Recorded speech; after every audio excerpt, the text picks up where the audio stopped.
But Fukushima has awakened consciences. In Tokyo, they accept the laws of nature, but they want to put an end to systematic destruction at the hand of man. Destruction that might have meant the end of Tokyo. Everyone knows how urgent it is to rebuild a harmonious relationship with nature, because in Tokyo, an ecological crisis too is not far away. The megacity is so mineral-based that it generates its own climate. Buildings store heat and block the wind. Temperatures have risen 3 degrees in 100 years, more than in any other capital.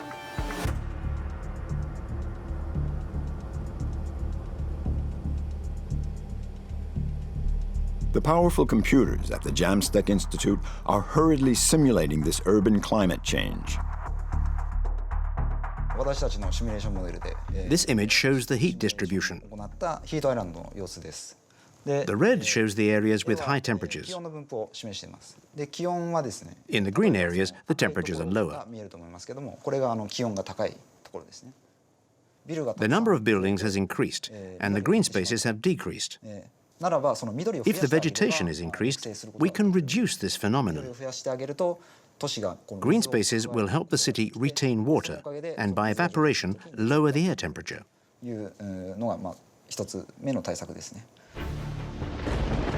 The islands of warmth are accompanied by a new phenomenon. In Tokyo, they call them guerrilla rainstorms. Like gorillas, they strike without warning and drown the capital in more than 100 millimeters of water per hour.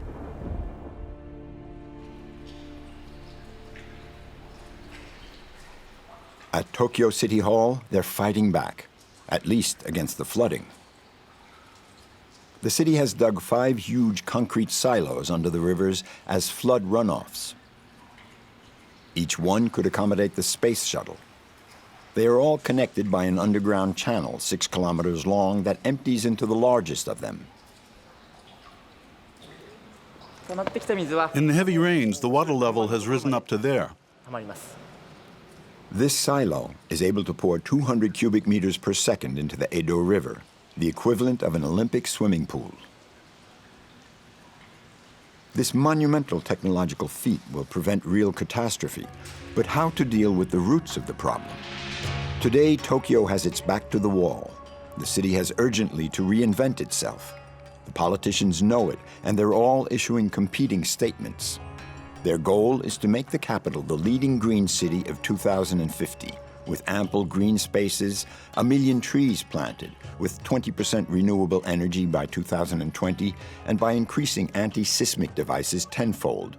After Fukushima, all green projects are on the rise. Currently, we are reconsidering our relationship with nature and how we create cities. By 2020, when we host the Olympics, our goal is to increase Tokyo's green spaces by 1,000 hectares.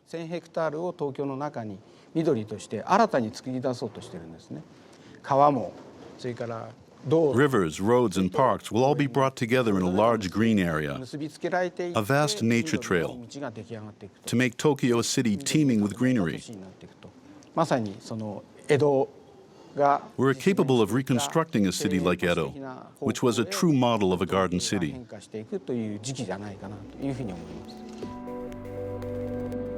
The garden city is still far off, but the seeds have already been sown in the most amazing places. Seen from the sky, Tokyo has begun to look colorful. It's a good sign. In the Roppongi Hill district, the real estate giant Mori has planted an extraordinary garden.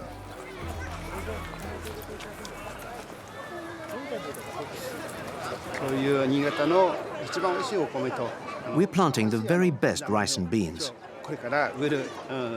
It's the first time we've tried this experiment. I'm excited and a bit worried.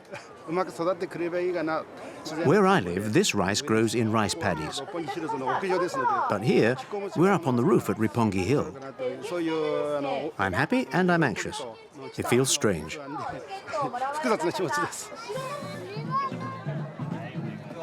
Tokyo City Hall now requires these green roofs on all large structures with the aim of creating more than 1,200 hectares of green roofs in 10 years and reducing the heat given off by 1 degree. The Generation 2.0 kids are putting their Nintendos down for a while as the rice masters pass on their knowledge.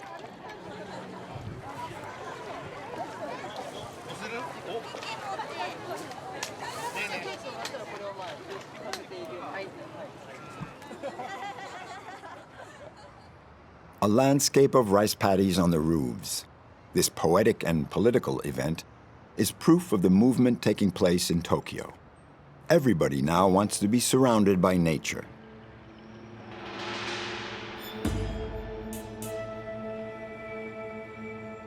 They're all seeking stronger ties to the natural world.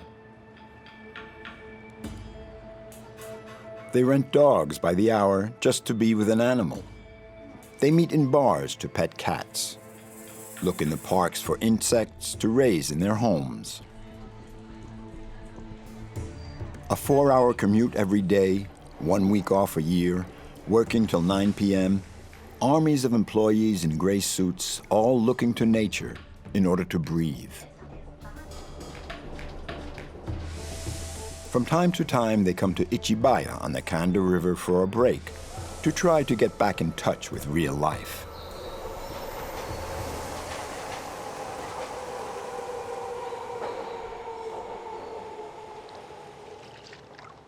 The fish has to be put back in the water, so it can be caught again a bit later by another man in a suit.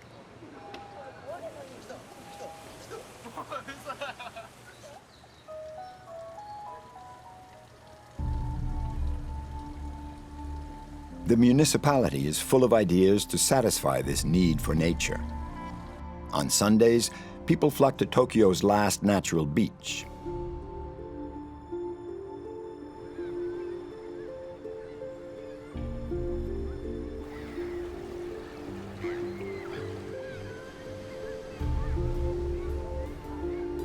First of all, Mr. Udo measures the radioactivity.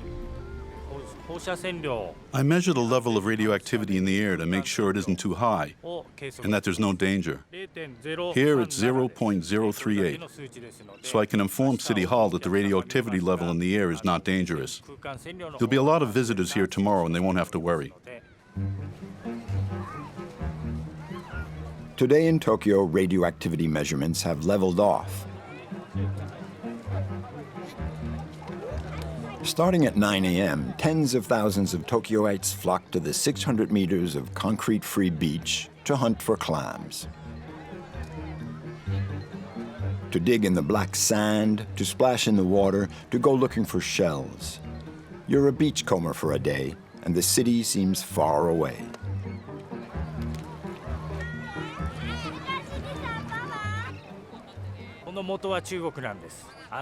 These clams come from China.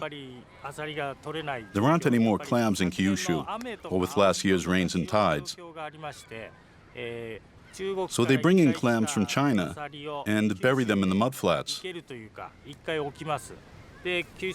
When you buy them, though, you still say they're from Kyushu.